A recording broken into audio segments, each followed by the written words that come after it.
Hi, my name is Virginia, and today I'm going to be discussing substance use disorder, which is a very important topic in my life as I'm a recovering addict with 8 years clean. But I want to tell you a little bit about substance use disorder. It's a condition that is often characterized by an individual's inability to control their use of substances, leading to impairment. My discussion is going to cover common symptoms, treatment options, management in the disorder, and the impact of substance use disorder on major organ systems. I got a lot of this information from American Psychiatric Association, which you can find on www.psychiatry.org.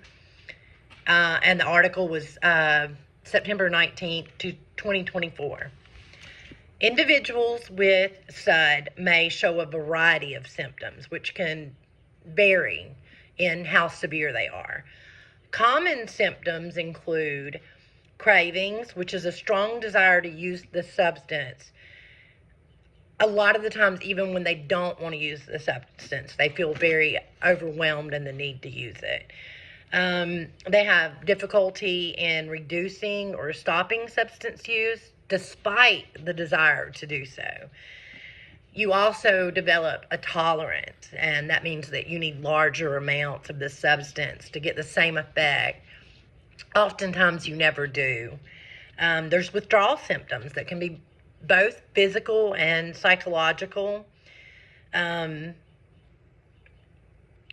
If you stop the substance, it can include anxiety, irritability, nausea, discomfort. You often find people with substance use disorder that they're neglecting their responsibilities. I mean, they're not going to work, they're not spending time with their kids, they're, failing out of school. And then you have your social problems. It causes negative impacts on your relationships, especially marriages, and even relationships with family can be real tough because, at some point families get aggravated and they just kind of walk away from their family members because it is really hard to watch somebody suffer with substance use disorder. And they often engage in dangerous activities while under the influence. A lot of people think, driving under the influence, but it can be other things too. It can be lots of other things.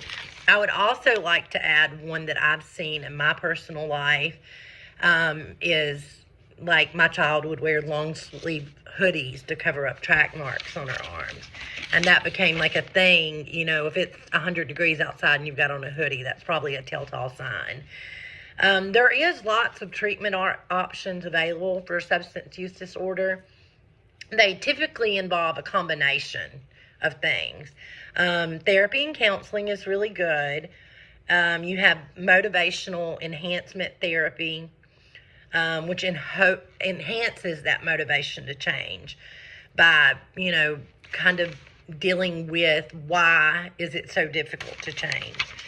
And then you have contingency management, which provides rewards for maintaining sobriety and engaging in positive behaviors. There's a lot of people that swear by medication-assisted treatment, also known as MATs. That's like your Suboxone and that kind of thing, which I've seen a lot of people be really successful with that, even as well as methadone. Support groups, which is what I swear by, NA and AA can be amazing because you find people that are like-minded. And they can tell you, they can give you that hope, how they got through whatever you're going through. And definitely inpatient and outpatient treatment. And it's really important for somebody that's dealing with substance use disorder to have that ongoing support and aftercare. All right, the management of substance use disorder, it requires kind of an individualized approach because the path to recovery is never linear. What worked for me may not work for somebody else. But there are a lot of things you can do. Get regular exercise, eating right, sleeping well, paying attention to your body and your health, because I can tell you with 8 years clean, I still have ongoing issues. Like I have issues with a fatty liver, My veins are not the greatest. Like, I was recently hospitalized and they had a tough time getting blood from me because my veins are still in terrible shape. So now we'll talk a little bit about the impact on organ systems. And I pulled this information from the National Library of Medicine, and the article was called Substance Use Disorders, the Comprehensive Update of Classification, Epidemiology, Neurobiology, Clinical Aspects, Treatment, and Prevention. So SUD, substance use disorder, can have effects on your organ systems.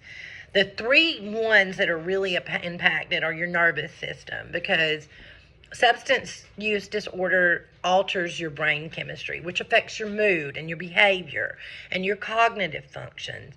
And chronic use can even lead to mental health disorders and neurocognitive impairment. And like with the mental health disorders, you'll see a lot of people that are struggling with substance use disorder, and they will have issues with bipolar or schizoaffective. And sometimes that stuff goes away after some time not using. Not always, though. Okay, so your liver is another one that's really impacted. The liver is responsible for metabolizing substances, including the alcohol and lots of other drugs.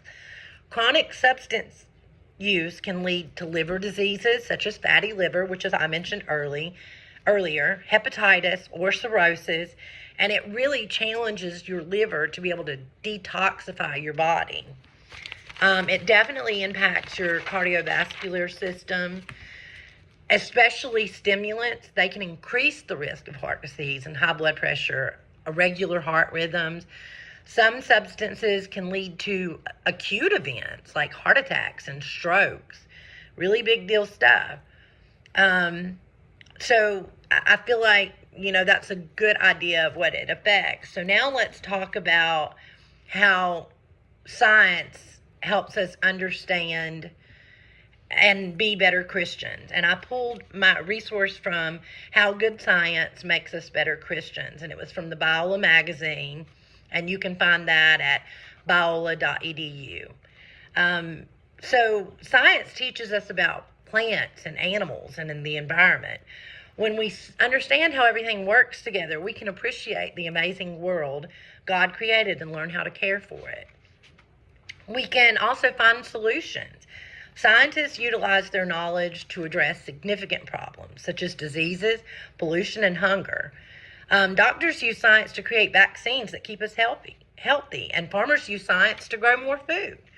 By helping others this way, we are doing good work that many believe is part of God's big plan. Taking care of each other, that's really important. As we learn about science, we discover the importance of helping those in need. For instance, we recognize the profound impact that access to clean water and healthy food can have on our lives. This allows us to be compassionate and kind. And Jesus definitely taught us in all of his teachings that that's what he encourages us to be. We also can make smarter choices. Science helps us understand the importance of the choices that we make on the environment. Like we recycle and, we try to be sustainable. We're taking care of the earth, which, God loves. He wants us to do more of that.